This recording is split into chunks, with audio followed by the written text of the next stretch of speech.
रावण ने मरने के से पहले क्या कहा था, जो हर किसी को जानना चाहिए। जब भगवान राम और रावण के बीच युद्ध हुआ था तो रावण मृत्यु शैया पर पड़ा था। जीवन के अंतिम समय में रावण ने लक्ष्मण से कुछ ऐसे उपदेश दिए थे जो हर किसी को जरूर जानना चाहिए। रावण भले ही एक राक्षस कुल का राजा था, लेकिन उसके जैसा दुनिया में दूसरा कोई व्यक्ति नहीं। इसीलिए कहा जाता है कि रावण सिर्फ एक है। लंकाधिपति दशानंद महाराज रावण अत्यंत ही बलशाली, पराक्रमी योद्धा, परम शिव भक्त, वेदों का ज्ञान जाता और महापंडित था। जैन शास्त्रों में रावण को प्रति नारायण माना गया है।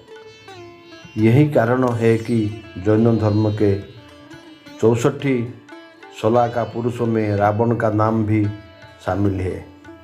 रावण ब्रह्मज्ञानी और बहु विद्याओं का जानकार था।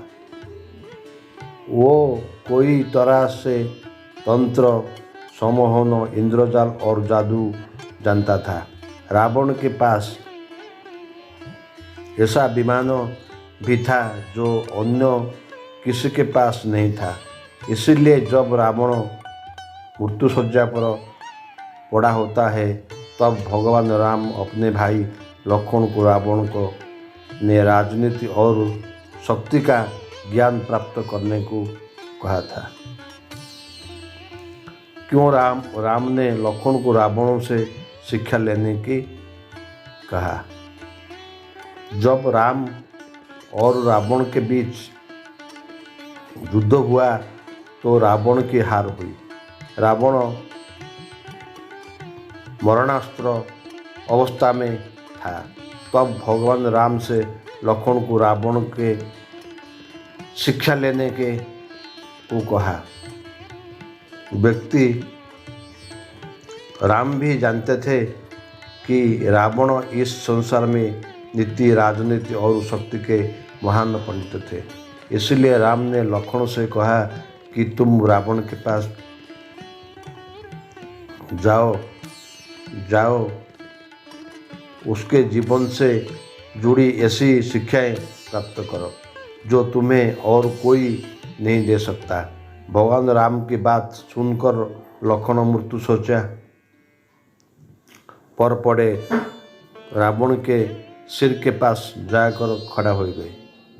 लेकिन लक्ष्मण के काफ़ी देर खड़े होने पर भी रावण ने कुछ नहीं कहा। लक्ष्मण राम के पास वापस आ गए और कहा कि प्रभु, मैं बहुत देर तक रावण के पास खड़ा रहा, लेकिन उसने कुछ नहीं कहा। तब भगवान राम बोले कि किसी से ज्ञान प्राप्त करने के लिए उसके सिर बल्कि चरण के पास खड़ा होना चाहिए।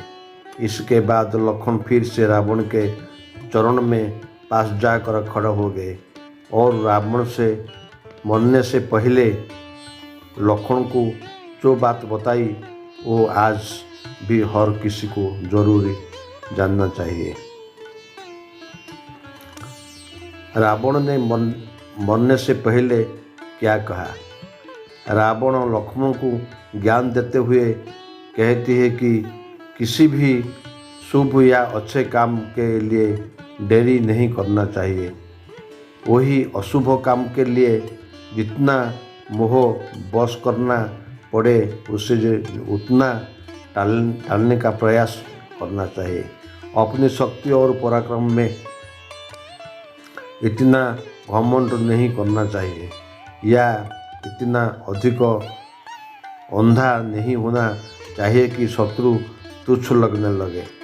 मुझे ब्रह्मा जी से वरदान मिला था कि मानव और बानर के अलावा कोई मुझे नहीं मार सकता, लेकिन उसके बावजूद मैंने उन्हें तुच्छ मान लिया और वही मेरी सबसे बड़ा भूल थी, जिस कारण आज मैं मरणासन्न अवस्था में पड़ा हूँ। रावण का तीसरा उपदेश भी था, अपने शत्रु और मित्र के बीच पहचान करने की समझा होनी चाहिए। कोई बार तुम शत्रु को अपना मित्र समझा लेते हैं, जाकि बाद में हमारे शत्रु साबित होती है। वहीं जिससे हम शत्रु समझाकर पराया कर देते हैं, वही हमारा असली मित्र होते हैं। रावण ने लक्ष्मण को ज्ञान देते हुए कहा कि अपने जीवन के गूढ़ रहस्य के बारे में किसी को भी नहीं बताना चाहिए, फिर चाहे वो आपका कितना भी सगा क्यों न हो। व्यक्ति विभीषण जब लंका में था तब वो मेरा शुभेच्छा था, और जब वो राम की शरण में गया तो मेरी ही विनाश का कारण बन गया। रावण का आखिरी उपदेश था कि किसी भी पराया स्त्री पर बुरी नज़र नहीं रखना चाहिए। व्यक्ति पराई स्त्री पर बुरी नज़र रखता है, वो नष्ट हो जाता है।